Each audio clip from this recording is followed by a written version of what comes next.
Within the interior of East Africa resides the small but beautiful nation of Uganda. However, Uganda is and has been for a long time been a poor country. This has largely been attributed to major political instability since it gained its independence in 1962. Despite this, the country has been long speculated to be poised for rapid economic and development growth on account of its significant natural resource deposits, abundant fertile agricultural land, and large working age population. But like all developing nations, Uganda has been in need of significant monetary investment to aid in the development of heavy industry, increase public utilities, and scale up infrastructure to meet the demands of a growing economy and population. This is why Uganda laid out an aggressive 20-year-long civil aviation master plan to dramatically upgrade the country's overburdened and only international airport, Entebbe.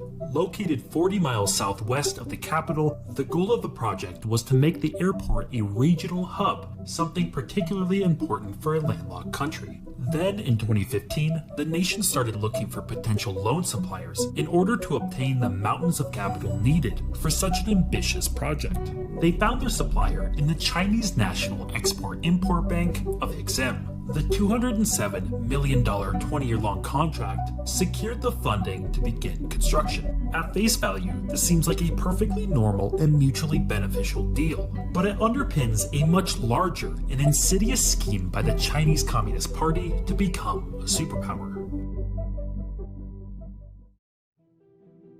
With construction at Entebbe well underway, things were going smoothly. However, the situation soured when the Ugandan Civil Aviation Authority started to look at the fine details of the hastily agreed upon contract, discovering some 13 separate clauses that were deemed unfriendly or toxic, including measures that essentially mortgaged out the airport, with all channels for mediation to be conducted through Chinese courts, and gave China the ability to approve and veto budgets. All this means is that China is in the driver's seat of the current contract and in control of any modifications to that contract in the future. Under pressure from China to make a deal quickly, Ugandan leaders either failed to identify these toxic clauses or decided to take a risk. Nevertheless, things started to erode in 2020 with the global economic crash, which crippled Uganda's financial situation. In a desperate attempt to renegotiate the contract in early 2021, the Chinese bank rejected. By late 2021, it's been rumored that Uganda has found itself unable to make payments, which triggered a takeover of the airport by China in November. While the full situation and extent of the issue is currently unknown, since both nations are trying to keep things quiet, a total takeover of the airport would not, however, be a surprising thing to occur. In fact, China, over the last decade, has seized many valuable infrastructure assets of developing countries on the back of its Belt and Road Initiative.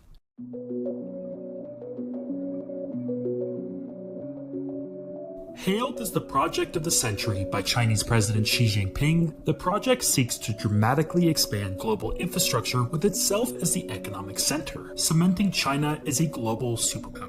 Covering 65% of the world's total population and 140 countries, China has enticed specifically developing countries with massive loans for desperately needed infrastructure projects, totaling $500 billion so far. To put that mind-boggling figure into some perspective, under the Marshall Plan, the US spent $135 billion adjusted for inflation to help rebuild Western Europe after World War II, over 4 times less than the Belt and Road Initiative to date. However, a good portion of these loans to low-income countries are unlikely to be paid off, as it appears China does not assess the nation's ability to pay back the loan. When these defaults eventually occur, the recipient country is then forced to release assets to China, either the project itself like Entebbe, or some sort of other agreement that China agrees upon. In fact, in 2019, Uganda's southern neighbor Kenya almost forfeited the port of Mombasa, the largest port in Africa and by far the most important piece of economic infrastructure in the country. However, in saving the port, Kenya is now overburdened by a mountain of Chinese debt, costing the nation over 40% of all tax revenue to make payments. One such country that did end up losing its port was Sri Lanka,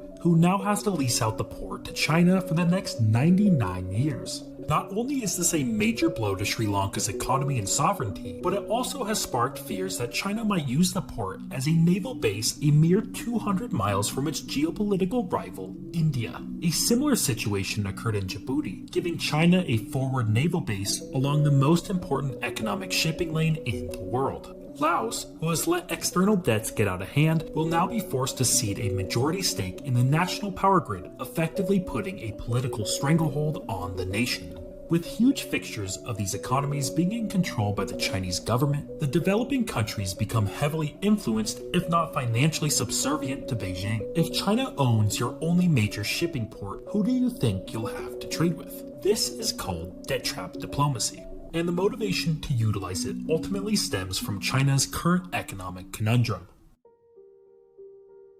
See, China has experienced unbelievable growth and industrialization in the last 40 years. However, that growth is largely attributed to the vast availability of very cheap labor. As wealth and productivity have steadily increased, that labor is slowly becoming less affordable and less competitive on the global stage, and it's starting to affect China's growth.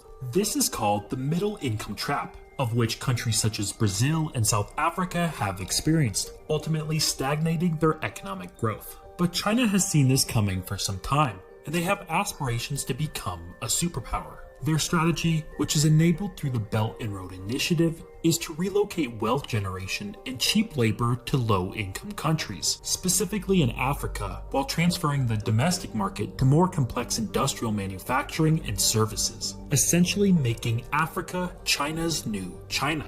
With Africa poised to undergo dramatic economic growth in the 21st century, akin to Asia's in the 20th, and an explosion of population to 3.8 billion by 2100, Africa will then become the world's new source for cheap labor, and China wants to be the main beneficiary of this economic boom. By utilizing debt trap diplomacy now, China can gain access and possession of critical and increasingly valuable pieces of economic infrastructure in Asia and elsewhere. But the 2020 financial crash changed everything. China has pivoted rather abruptly, with a decreasing desire to unload massive amounts of capital abroad due to its own domestic fears of financial meltdown, including the possibility of its largest property holder Evergrande defaulting. This has caused China's foreign direct investment to slow down even more than it already was. This is having a ripple effect across the world, and Africa is hit especially hard. Countries that were expecting to and relying on securing additional funding have found themselves cut off. A project to connect a super fast rail link between the port of Mombasa and Uganda has run out of money. In Kenya, the tracks end abruptly in the countryside, some 468 kilometers short of their destination. Strapped for cash, the country is resorting to refurbishing 19th century colonial British tracks that have laid covered by foliage for over half a century.